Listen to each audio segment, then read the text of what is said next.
우리 한 절씩 교독하겠습니다. 우리 한 절씩 제가 1절, 열왕기상 19장 1절 먼저 말씀 봉독합니다.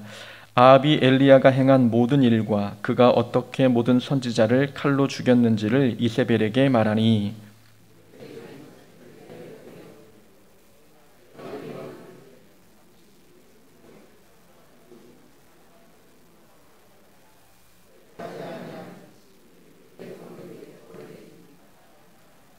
그가 이 형편을 보고 일어나 자기의 생명을 위해 도망하여 유다에 속한 브엘세바에 이르러 자기의 사환을 그곳에 머물게 하고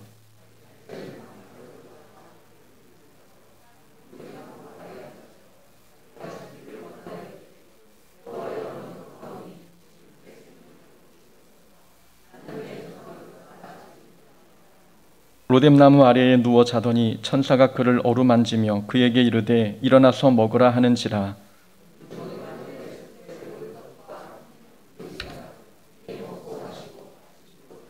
여호와의 천사가 또 다시 와서 어루만지며 이르되 일어나 먹으라 내가 갈 길을 다 가지 못할까 하노라 하는지라.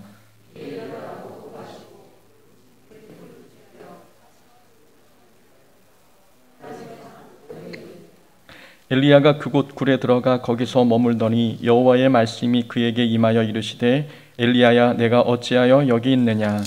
그가 대답하되 내가 만군의 하나님 여호와께 열심히 유별하오니 이는 이스라엘 자손이 주의 언약을 버리고 주의 제단을 헐며 칼로 주의 선지자들을 죽였음이오며 오직 나만 남았거늘 그들이 내 생명을 찾아 빼앗으려 하나이다. 아멘. 우리 먼저 우리 녹동의 생명나무 교회에 관한 영상을 먼저 보고 강사 소개해 드리겠습니다. 영상 먼저 보겠습니다.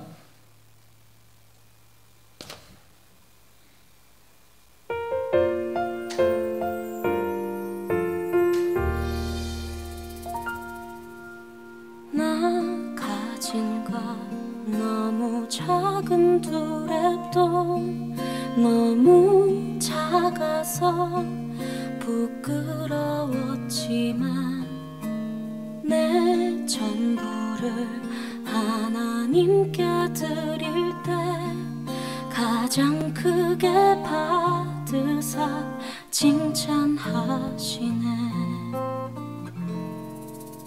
작은 두랩도 하나라도 주님 보시기에 가장 값진 헌신.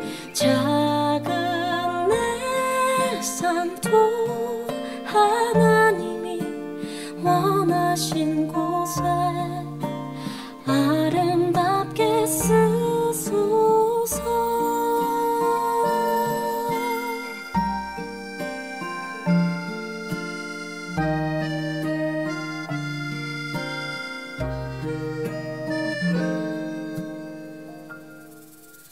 나 가진 것 작은 떡과 물고기 너무 작아서 부끄러웠지만 주 말씀에 내 삶 순종할 때에 주 나를 통하여서 역사하시네. 주님 한 분만 평생토록 사랑하는 삶 살길 원해요. 주님 한 분만 평생토록 사랑하는 삶 그 길 걷게 하소서.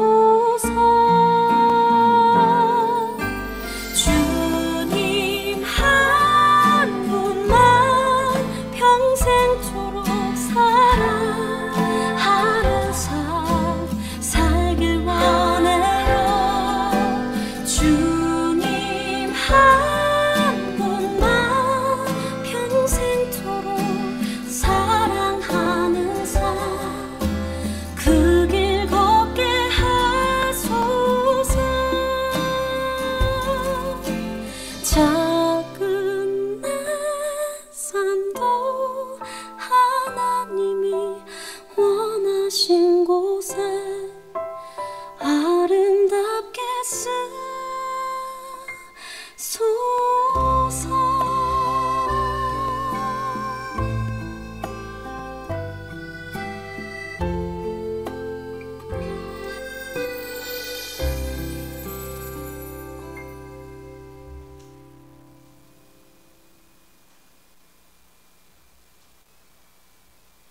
우리 김종혜 전도사님은 이제 녹동의 생명나무 교회를 정식적으로는 16년도에 이제 개척을 하셔서 컨테이너 박스에서부터 출발하셨는데, 교회 건물 없이 이 어린이 또 청소년 사역을 2010년부터 시작을 하셨습니다.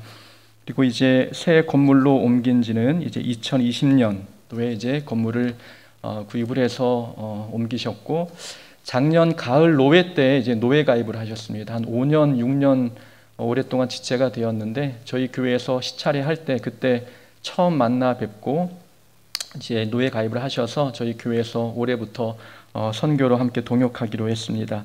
현재는 장년부가 한 10분 정도 되시고, 그 다음에 중고등부 3명, 아동부 8명 해서 총 21명이 함께 예배를 드리고 있습니다. 아마 교육부는 전사님 자녀분이 대부분일 것 같습니다. 2남 3녀입니다. 큰딸이 이번에 대학에 들어갔는데 하경이, 그 다음에 우리 같이 온 큰아들 평안이, 주은이, 주현이, 주원이, 은혜. 그렇죠? 한 10번 이상 들었는데 너무 많아서 잘 기억이 안 납니다. 저뿐만 아니라 전사님 아빠도 아마 아이들 이름이 많이 헷갈리실 것 같은데, 오늘 또 귀한 말씀 함께 전해주시기 위해서 오셨습니다. 열왕기상 19장 1절부터 10절까지 말씀을 통해서 사명을 다하기, 제목이 사명을 다하기 위하여 바라보아야 할 것이라는 제목으로 말씀을 전하실 때 큰 은혜 있기를 원합니다.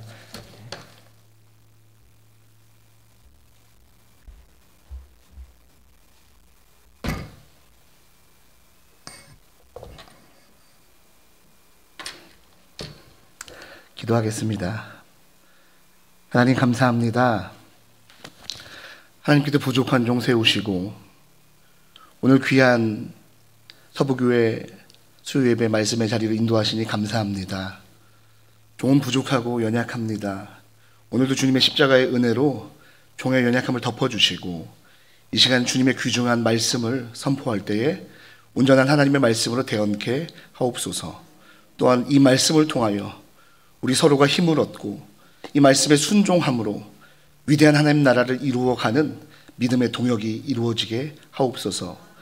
예배의 시종을 주님께 의탁하오며 거룩하신 우리 구주 예수 그리스도 이름 받들어 간절히 기도 올립니다. 아멘. 안녕하세요.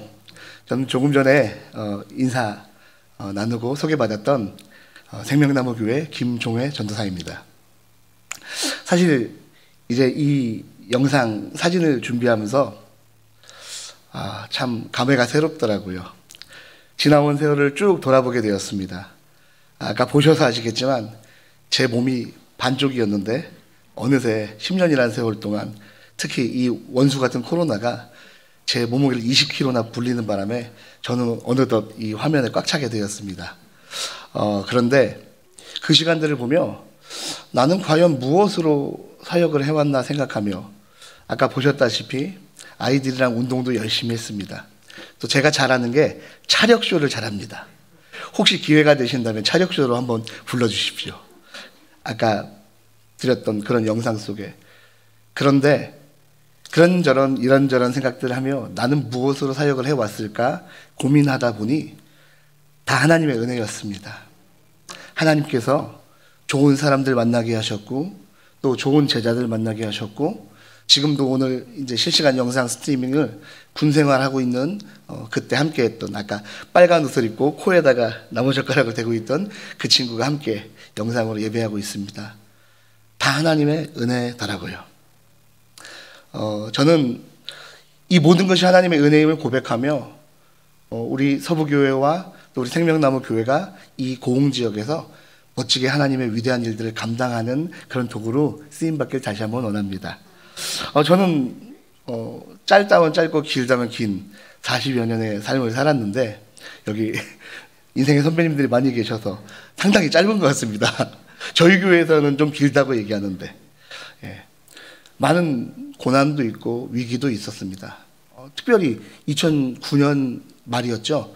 신종플루가 오는 바람에 한동안 아이들이랑 함께하던 운동도 할 수 없었습니다. 그런데 지금은 코로나19라는 아주 질병, 바이러스, 어떤 위기 중에 거의 끝판왕인 것 같습니다. 지금처럼 이렇게 질병이 전 세계를 삼켜버리고 했던 이런 적은 듣도 보도 못했던 것 같습니다.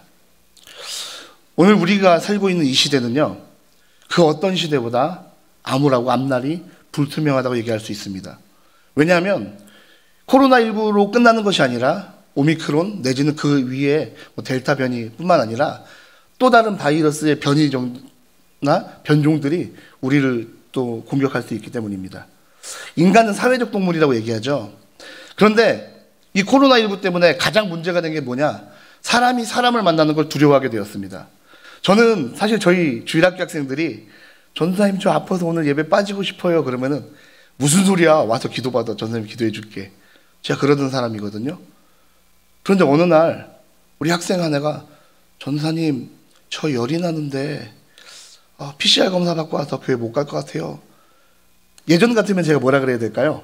아니 무슨 소리야, 와서 기도받고 예배드리자, 하나님이 치료해 줄 거야. 그런데 그래 그렇게 하도록 하렴. 어느새 타협하고 있고 또 그 질병 앞에 내가 변질되어 있구나라는 걸 느끼는데 너무나 안타까운 마음이 들었습니다. 지금 이러한 두려움이 우리 사회 전반 속에 자리 잡고 있습니다. 그렇다고 과연 지금 이 시대가 6.25 전쟁 전후 시대만큼 암울하고 어려운 시대일까요? 또 지금 이 시대가 일제강점기 구한말 그 시대보다 더 암울하고 어려운 시대일까요? 아마 그렇진 않을 것입니다. 결국 이 시대적 정신이 우리를 지배하지 않고 또 그리스도인으로서 우리의 정체성을 갖고 살아가는 것이 정말 중요하다는 것을 다시 한번 느낄 수 있습니다. 오늘 본문에 등장하는 시대적 배경은요, 바로 이스라엘의 남북 분열 왕국 시대의 일인데 북이스라엘의 오므리 왕조 아합 왕 시대에 있었던 일입니다.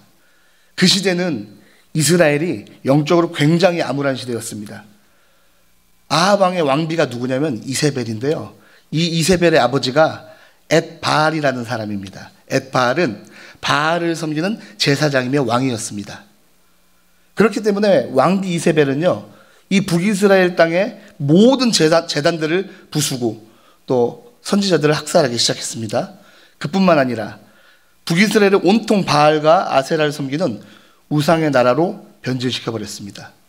그래서 이 북이스라엘 땅에 더 이상 여호와의 이름을 부르지도 못할 그 암흑의 시대, 바로 그 암흑의 시대에 17장 엘리야는 혜성처럼 등장했습니다. 오늘 본문을 보면 엘리야를 설명할 때 17장 1절에 길르앗에 우거하는 디셉 사람 엘리야라고 얘기합니다. 길르앗은 이스라엘 본토가 아닙니다.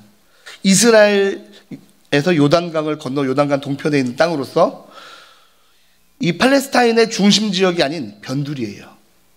디셉이라는 곳은요, 지금까지도 역사와 또 신학자들이 디셉이라는 곳을 찾아보고 있는데 정확히 그 위치를 알 수가 없는 곳입니다. 일부 학자들이 요단강 지류 중에 엘리야가 숨어 있었던 그릿 시냇가 인근이라고 추정하고만 있습니다. 무슨 얘기입니까? 별 볼 일 없는 사람이라는 거예요. 별 볼 일 없는 사람 중에 가장 별 볼 일 없는 사람이라는 것입니다. 엘리야는 어두운 시대에 역사의 무대에 갑자기 등장한 사람이지만 그에 대한 변변한 소개조차 없죠. 그가 길르앗 출신이라는, 그럼 길르앗 지역에 속해 있는 르우벤 지파나 갓 지파, 므낫세 반 지파 중에 그 어디에 속해 있는가, 그의 정체에 대해서 이야기를 해야 되는데 그가 누구의 아들인지, 누구의 손자인지, 누구의 현손인지 집안 내력도 오늘 성경은 소개하고 있지 않습니다.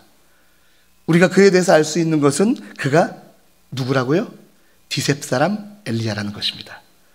그러나 우리는 그의 이름을 통해서 그의 정체성을 살펴볼 수 있었어요.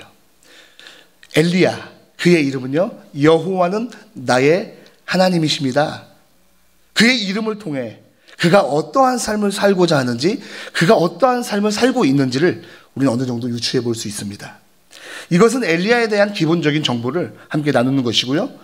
다시 말하면은 중요한 것은 뭐다? 엘리야는 별 볼 일 없는 사람이다. 그런데 그는 자타공인 이스라엘의 가장 위대한 선지자였습니다. 그가 어떤 대단한 일들을 했을까요?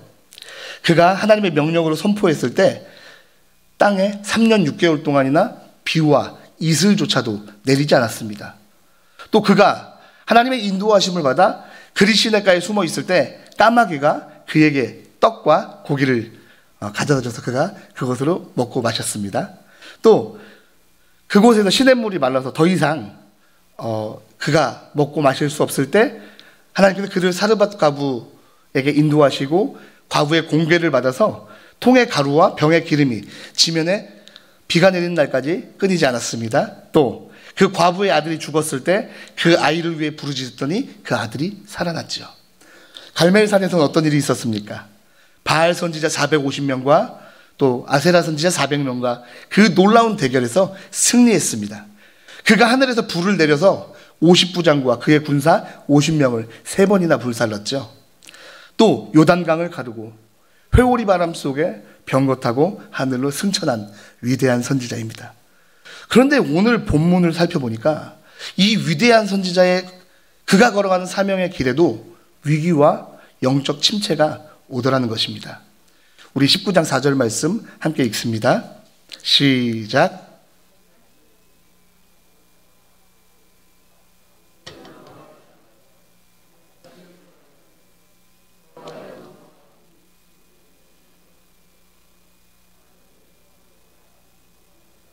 아멘.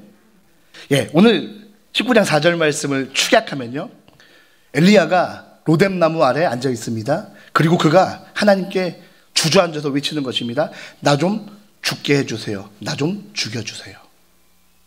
그가 무슨 이유로 지금 그곳에 주저앉아서 그렇게 하나님께 죽여달라고 애원하고 있을까요? 2절 말씀 우리 함께 읽습니다. 시작.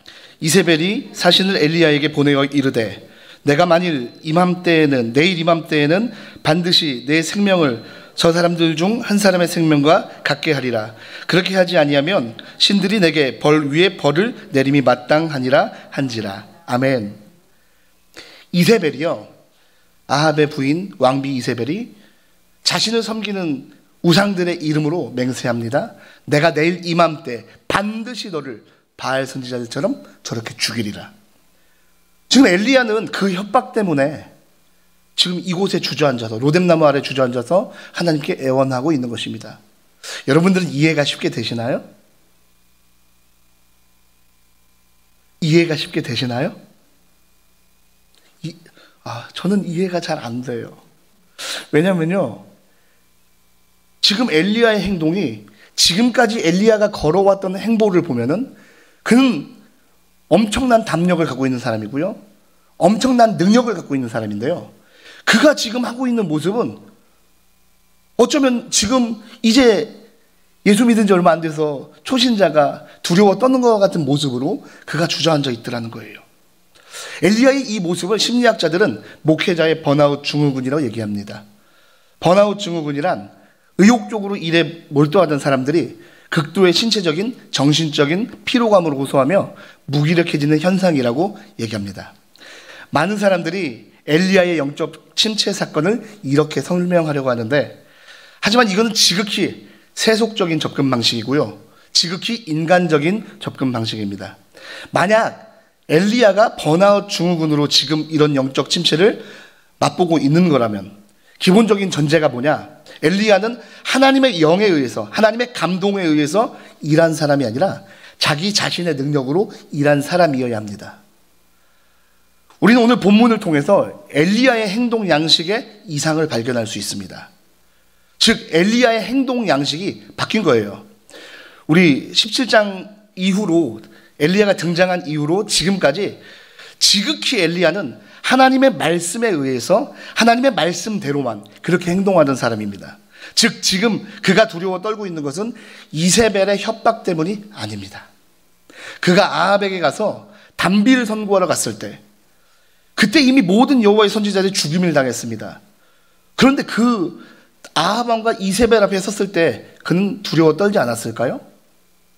그리고 그가 바알 선지자 450명, 아세라 선지자 400명과 갈멜산에서 대결할 때 그때 과연 지금 이세벨이 협박한 것보다 덜 무서웠을까요? 그리고 그들은 심지어 자신들이 바알을 불러도 바알이 응답하지 않으니까 칼과 창으로 자신들의 몸을 자해하며 그렇게 피가 철철 흐르며 그렇게 바알을 부르고 있었습니다. 여러분, 누군가가 칼로 누군가를 자해하고 있으면 우리의 마음이 어떻습니까? 괜찮아 그렇습니까? 내가 아니니까? 아니에요. 그 모습만 봐도 막 너무 끔찍하고 혐오스럽잖아요. 그런데 그런 모습을 보고 그 앞에서 그 대결에서 이겼던 엘리야가 이전의 일들이 무섭지 않아서도 아니고 이세벨의 협박이 지금 그 어떤 협박보다 더 강력해서도 아닙니다. 그가 바라보던 삶의 관점과 그 방향이 바뀌었기 때문입니다. 그는 자신의 이름처럼 여호와는 나의 하나님이라는 그런 정체성 속에 살았습니다. 그가 바알 선지자들을 대결할 때 그들의 대결 속에서 그가 부르짖던 기도의 내용, 우리 36절 말씀 함께 읽겠습니다.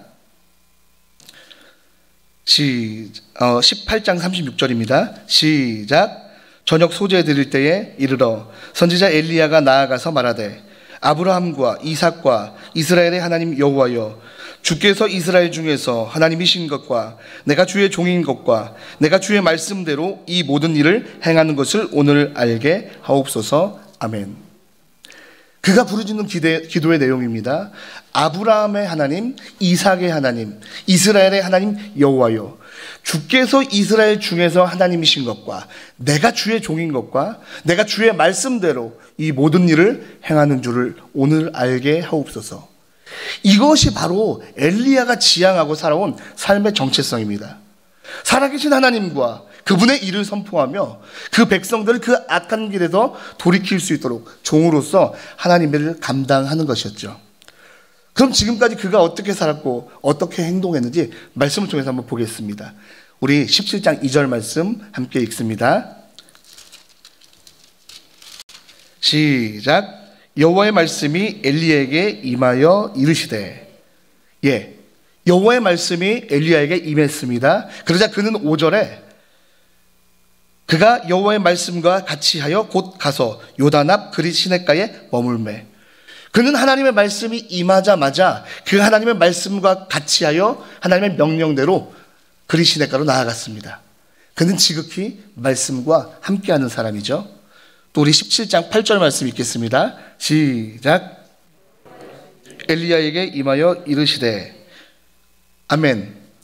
또 여호와의 말씀이 다시 그에게 임했습니다. 말씀이 떨어지자마자 10절에 그는 즉각적으로 반응하여 일어나 사르밧으로 가서 과부를 만나게 되죠. 18장에 다시 한번 여호와의 말씀이 그에게 임합니다. 그는 다시 말씀을 따라 아합에게 가서 바알과 아세라의 선지자 850명과 대결을 해서 그들을 이기고 그들을 죽입니다. 즉 엘리야가 대단할 수 있었던 것은 그가 말씀의 사람이었고 말씀과 함께하는 사람이었기 때문입니다. 그가 여호와의 말씀과 함께하는, 그리고 그가 함께할 수 있었던 이유는 그가 하나님의 사람이며 하나님의 종으로서 하나님만 바라보았기 때문입니다. 그분의 명령을 기다렸기 때문입니다. 다시 봐도 하나님의 선지자를 모조리 죽인 아합과 이세벨인데 엘리야가 그 앞에 몇 번이나 섰습니까? 단비를 선고할 때 가서 섰지요. 또 비를 다시 오게 했을 때 섰고요. 수차례에 걸쳐서 그 앞에 서서 하나님의 사명을 감당했습니다. 그런데 지금은 그 앞에 서 있는 것도 아니에요. 그저 왕비 이세벨이 그를 협박한 그 협박, 그 앞에 그가 지금 두려워 떨고 있는 것입니다. 그가 그들 앞에서 사명을 감당할 수 있었던 것은 하나님만 바라보았고 그분의 인도하심만을 기다렸기 때문입니다. 그런데 오늘 본문에서 엘리야는 정반대의 사람으로 변해버렸습니다. 그렇게 강력하고 전투적이었던 그가 로뎀나무 아래서 하나님께 죽기를 구하고 있습니다. 하나님께서 그런 엘리야를 긍휼히 여기시고 또 지쳐 쓰러져 있는 그에게 구운 떡과 물을 가져다 주셨습니다. 그리고 그가 힘을 내어 다시 사명의 길을 걸어가길 원하셨습니다. 그러나 그는 40주야를 더 가서 하나님의 산 호렙에 이르러서도 여전히 굴 속에 들어가 두려워 떨고 있습니다. 그때 하나님께서 엘리야에게 물으십니다. 우리 9장 10절 말씀 함께 읽습니다. 시작.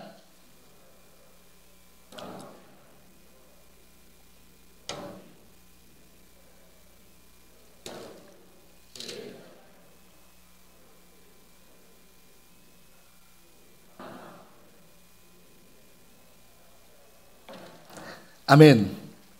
하나님께서 내가 어찌 여기 있느냐 물으실 때 엘리야가 대답한 것입니다. 본문의 의미를 더욱 명확하게 번역해준 표준 새번역의 해석을 따르면 이렇습니다. 나는 이제까지 주 만군의 하나님만 열정적으로 섬겼습니다. 그러나 이스라엘 자손은 주님의 언약을 버리고 주의 제단을 헐었으며 주의 예언자들을 칼로 쳐서 죽였습니다. 이제 나만 홀로 남아있는데 그들은 내 목숨마저도 없애려고 찾고 있습니다. 그가 지금 말하고 있는 내용 중에서 이는 나만 홀로 죄송합니다. 이는 이스라엘 자손이 주의 언약을 버리고 주의 제단을 헐며 칼로 주의 선지자들을 죽였음이 오며, 이 부분은 사실적 진술입니다. 자신의 입장이나 주장을 더 강화하기 위한 첨언이죠. 결국 그가 하고 싶은 말은 내가 하나님을 열심히 섬겼으나 나는 지금 죽게 되었다는 이 한 가지 사실이에요. 이 단순한 사실입니다. 하나님을 향한 열심에 결국 오늘 나는 죽게 되었습니다. 어쩌면 코로나19로 암울하고 불투명한 이 시대 속을 살고 있는 우리의 마음속에 하나님, 저는 하나님 앞에 최선을 다해 헌신했고 누구보다 열심이었는데 오히려 나의 열심과 나의 수고로 인하여 나는 지금 고통스러운 것 같습니다. 왜 모든 것이 잘 돼야 하는데 지금 나에게 아픔만 더해가고 있습니까? 특히 소상공인이나 자영업자들은 이런 고민들을 많이 하고 있습니다. 오늘 엘리야가 내가 하나님 앞에 열정적으로 열심히 섬기며 살았는데 내가 지금 오늘 왜 죽게 되었습니까? 라고 질문하는 이 호소와 같은 마음속의 울림이 우리에게 있을 수도 있습니다. 나의 사업장이, 나의 일터가, 나의 자녀들이, 나의 부모님이, 아니면 나의 인간관계가 막혀 지금 절망에 사로잡혀 있을 수도 있습니다. 그런데 그것이 하나님을 향한 열심과 상관관계가 있다고 생각하는 것, 이것이 지금 오늘 엘리야의 문제인 거죠. 오늘 본문은 우리의 답답한 가슴을 아주 시원하게 해주고 있습니다. 이제 엘리야의 모습을 다시 한번 살펴볼게요. 그는 누구보다 위대한 선지자였습니다. 그런데 놀랍게도 야고보서 기자는 우리에게 이렇게 말하고 있죠. 엘리야는 우리와 성정이 같은 사람이었다고. 그가 위대한 것은 그가 능력이 많았기 때문이 아니라 그가 하나님의 말씀과 함께했고 그가 하나님만 바라보는 선지자였기 때문이라는 것입니다. 늘 말씀과 함께했던 선지자 엘리야가, 말씀을 따라 일어나던 엘리야가 오늘 본문에서는 어떻게 행동하고 있습니까? 우리 19장 3절 말씀 함께 읽습니다. 시작.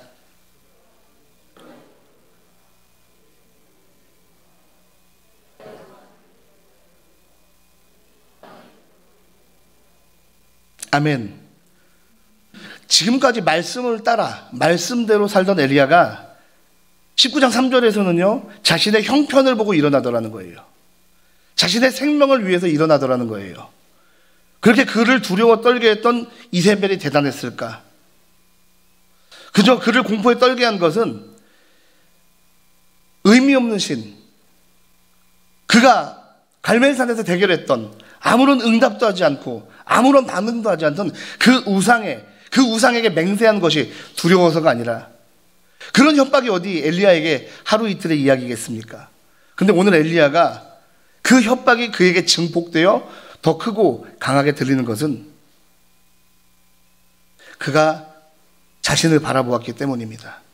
그가 바라보던 삶의 관점이 바뀌고 그가 바라보던 삶의 방향이 바뀌었기 때문입니다. 죄라는 히브리어 단어는 하마르티아라고 하는데 화살이 관역을 벗어났다는 뜻입니다. 우리의 시선, 우리의 삶의 방향이 바뀌기 시작하면 결국 우리가 원하는 목적지에 도달할 수 없습니다. 사명의 길은 더욱 그러합니다. 19장 바로 앞의 내용은 성경 전체를 뒤져봐도 가장 완벽한 전투와 전쟁이었습니다. 또 솔로몬이 1,000번제를 드린 후 불이 떨어졌던 것처럼 그가 부르짖을 때 제단 위에 불이 떨어졌습니다. 우상 숭배하는 바알 선지자 850명과 싸워서도 이겼습니다. 그가 기도할 때 3년 6개월 동안 멈췄던 비가 다시 내리기 시작했습니다. 과연 그에게 두려울 것이 무엇이었을까요? 지금 하는 일들이 너무 잘 되고 있습니까? 그럴 때 우리는 두려워해야 합니다. 바로 오늘 엘리야가 자신의 모든 사역의 길이 완벽해졌을 때 그는 지금 위기 속에 갇히게 되었습니다.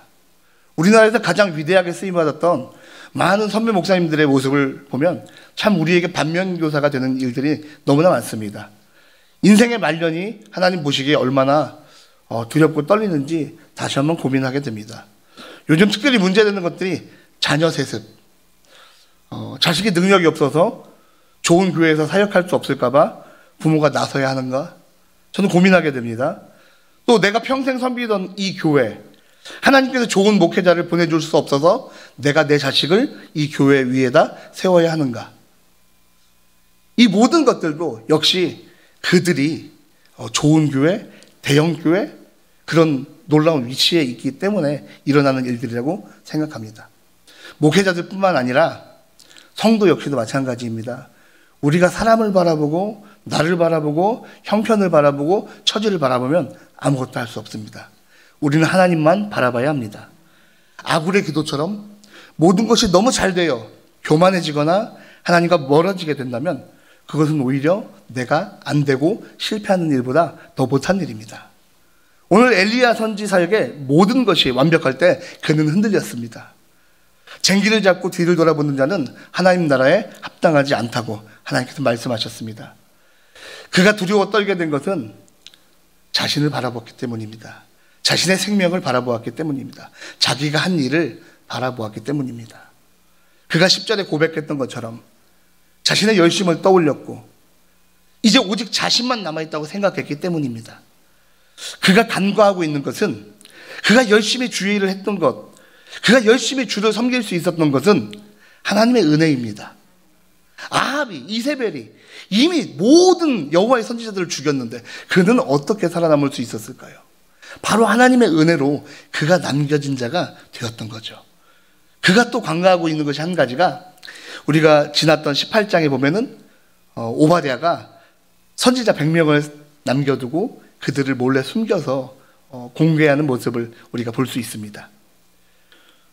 내가 열심히 할 수 있었던 것은 하나님께서 오늘과 같이 나를 인도하고 보호해 주셨기 때문입니다. 내가 혼자 남았다고 생각하는 것은 우리가 하나님의 광호함을 깨닫지 못하기 때문이고 단순히 우리의 무지함 때문입니다. 더욱 부끄러운 것은요, 남은 선지자가 100명인 줄 알았는데 19장 마지막 절을 보면요, 하나님께서 7,000명이나 더 남겨두셨다는 거죠. 그러나 이미 한번 자기 자신을 발견하고 이미 자기 자신에게 시선을 빼앗긴 엘리야는 마치 선악과를 따먹었던 아담과 하와처럼 더 이상 사명의 길을 돌이킬 수 없었습니다. 11절 12절에서 하나님께서 하나님의 전능하심을 강한 바람으로, 지진으로, 불과 세미한 음성으로 엘리야 앞에 드러내십니다. 그러나 그는 그 놀라운 하나님의 역사 속에서도 전능하신 하나님을 바라보는 것이 아니라 자신의 삶을, 오늘 지쳐있는 자신을, 오늘 생명을 빼앗길까 두려워 떨고 있는 자신을 발견하게 됩니다. 이제 말씀을 정리합니다.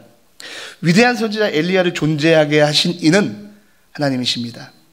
특별히 저는 오늘 영상을 준비하며 제 자신의 사역을 돌아보게 되었습니다. 그러니까 감정이 너무 앞서더라고요. 그래서 저는 오늘 이 설교 말씀을 조금 제가 하던 스타일보다 훨씬 딱딱하고 더 말씀에 집중해서 준비하려고 노력했습니다. 왜요? 제가 저를 바라보려 하기 때문입니다. 오늘 하나님께서 우리에게 허락하신 모든 것이 주님의 은혜입니다. 나의 환경과 형편과 처지 중요하지 않습니다. 이곳으로, 이 처지, 이 환경으로 인도하신 게 바로 하나님이시기 때문입니다. 그분은 분명히 계획이 있고 방법이 있습니다. 우리는 그 하나님의 광호하고 놀라운 뜻을 깨달을 수 없을 뿐입니다. 하나님을 사랑하는 자, 곧 그의 뜻대로 부르심을 입은 자들에게는 모든 것이 합력하여 선을 이룬다. 때로는 고난이나 어려움이나 위기가 그 사람의 믿음을 훨씬 더 성장하게 만드는 모습들을 우리는 볼 수 있습니다. 우리가 성도로서의 사명을 감당하며 살아갈 때 나를 바라보지 않고 환경을 바라보지 않고 불투명한 앞날을 바라보지 않고 엘리야가 처음 그랬던 것처럼 또 우리의 처음 사랑이 그랬던 것처럼 오직 주님을 바라보기 원합니다. 그 주님께서 말씀하십니다. 두려워하지 말라. 내가 너와 함께함이라. 놀라지 말라. 나는 내 하나님이 됨이라. 내가 너를 굳세게 하리라. 참으로 너를 도와주리라. 참으로 나의 의로운 오른손으로 너를 붙들리라. 하나님께서 오늘 우리가 그 어떤 위기 속에 있더라도 위로하고 계십니다. 내가 너의 하나님이야. 내가 너의 하나님이야. 그 하나님의 도우심을 기대하며 소망하기 원합니다. 우리 함께 찬양하기 원합니다.